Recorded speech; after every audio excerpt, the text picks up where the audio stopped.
It's really interesting to see how certain game companies would adapt a movie into a video game. I played Friday the 13th for the NES for the first time, and it was a really interesting experience. Sometimes I do ask myself, not just with Friday the 13th, but just stuff in general, like how can you turn this into a video game? Especially with a straightforward story that only has one enemy. Well, sometimes you make stuff up. You're running through the camp and you're coming across these mudmen Sasquatch creatures that just rise from the ground. And then sometimes when you're going through the lake, there's like a freaking Yeti. But you do fight Jason. You have to stop everything you're doing whenever you hear this blinking sound.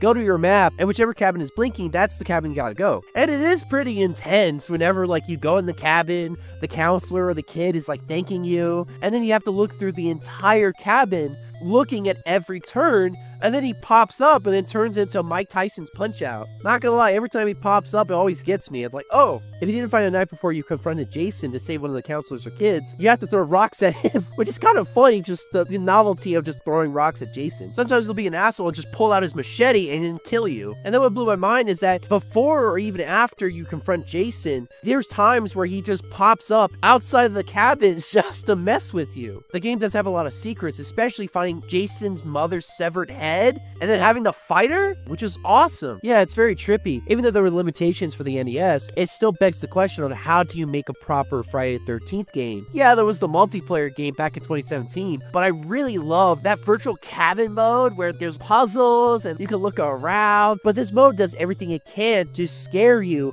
and mess with you, and I love that. But then I think about it, a remake of the NES game could be kind of interesting, especially with modern day graphics. I mean, you could add to the lore like the 2017 game did, and maybe kind of give an explanation on what these monsters are actually about. That would be cool.